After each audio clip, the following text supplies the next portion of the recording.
हम अक्सर देखते हैं कि समाज में पति पत्नी पर कई तरह के प्रताड़ना करता है, कई तरह की पत्नी पति पर कई तरह की प्रताड़ना करती है। तो हम इसका बड़ा विरोध करते हैं कि देखिए एक वीडियो सामने आया जिसमें पत्नी पति को पीट रही है, एक वीडियो सामने आया जिसमें पति पत्नी को पीट रहा है, और हम इसका बड़ा विरोध करते हैं, बड़ी आलोचना करते हैं। लेकिन हम उनके साथ रहने का बड़ा समर्थन करते हैं। यदि वो अलग रहें तो हम इसका विरोध करते हैं कि देखो अपने पति को छोड़ के अलग रह रही है, देखो पति अपनी पत्नी को छोड़ के अलग रह रहा है, इसका पूरा समाज विरोध करता है। हम इतने मूर्ख, इतने मंद बुद्धि किस्म के लोग हैं कि सांप को और नेवले को हम एक डब्बे में डालना चाहते हैं, और हम चाहते हैं कि वो आपस में लड़े भी ना। हम चाहते हैं उनकी कोई फाइट ना हो और वो डब्बे में रहे। और सांप यदि समझदार है और वो नेवले को छोड़ करके जाता भी है बिना लड़े, तो हम उस सांप को दोषी ठहराते हैं। हम कहते हैं देखिए बड़ा ही गैर जिम्मेदार सांप है, नेवले को छोड़ के चला गया।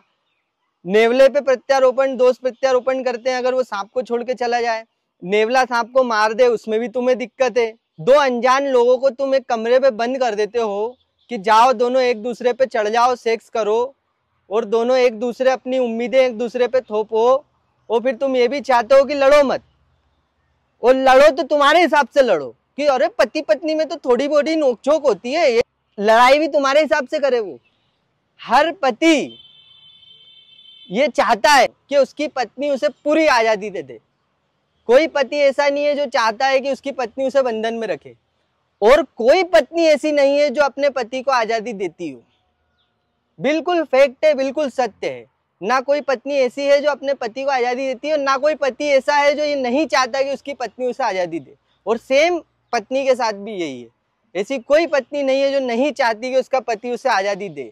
और आजादी वो चीज है जो हमें प्राणों से अधिक प्रिय है। जब भगत सिंह आजादी के लिए फंदे पर लटक जाते हैं तो तुम उनका बड़ा सम्मान करते हो, लेकिन जब कोई पति या पत्नी अपनी आजादी के लिए अपने हक की लड़ाई लड़ता है तो तुम उसे दोषी ठहरा देते हो। तो ये क्या दोहरा मापदंड है तुम लोगों का, मैं ये समझना चाहता हूँ। दो लोगों को, विपरीत बुद्धि के लोगों को, विपरीत विचारधारा के लोगों को तुम एक कमरे में बंद करते हो अरेंज मैरिज के नाम पे, और फिर तुम कहते हो कि ये इनको लड़ाई भी मत करें ये, और तुम्हारे हिसाब से लड़ें, तुम्हारे हिसाब से सब करें। मतलब क्या है ये? हमारे समाज में, भारत में डिवोर्स को, तलाक को बहुत बुरा मानते हैं, ठीक है। और हम बोलते हैं अरे डिवोर्स हो गया तुम्हारा, बड़ी ही बुरी खबर है। और हमारे यहाँ पे डिवोर्स रेट बहुत कम है, और इसको हम एक बड़ी शान की बात मानते हैं। विदेशों में डिवोर्स रेट ज़्यादा है। तो मैं ये कहता हूँ, जिस व्यक्ति की औकात इतनी नहीं थी कि वो अपनी मर्जी से शादी कर ले, तो वो अपनी मर्जी से डिवोर्स कैसे ले लेगा? बल्कि शादी तो आसान है, डिवोर्स तो कठिन है। जो अपनी मर्जी से शादी नहीं कर सकता ना, वो अपनी मर्जी से डिवोर्स लेने की ताकत भी नहीं रख सकता। इसीलिए भारत में डिवोर्स रेट कम होते हैं। और कहीं ना कहीं तुम बुरा इसलिए बोलते हो जो अपने पति या पत्नी से अलग हो जाते हैं उनको, क्योंकि तुम नहीं हो पा रहे। तो तुम्हें अंदर से ईर्ष्या उठती है, जलन उठती है कि मैं रोज जूते खाता हूँ अपनी पत्नी के, और मेरे पति रोज मुझे पीटते हैं, और ये कैसे अलग हो गई, ये कैसे आजाद घूम रही है। अच्छा, जो मन करता है वो करती है। तो एक काम करती हूँ, उसको ना ताने मारती हूँ। ये तुम करते हो लोगों के साथ में, इसलिए तुमको सिंगल लोग पसंद नहीं है। इनको रूम मत दो, अकेली है क्या, इसको रूम मत दो। अच्छा अकेला लड़का है, नहीं जी हम तो फैमिली वालों को देते हैं सिर्फ।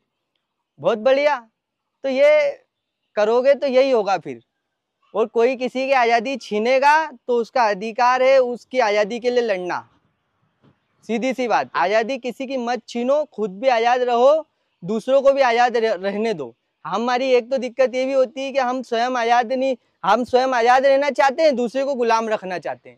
पति चाहता मैं तो 10 जगह मुंह मारूं, मैं तो इधर उधर घूमूं, सब विदेशों में जाऊं, और मेरी पत्नी पड़ोसी से बात करे तो बस उसको पीटूंगा।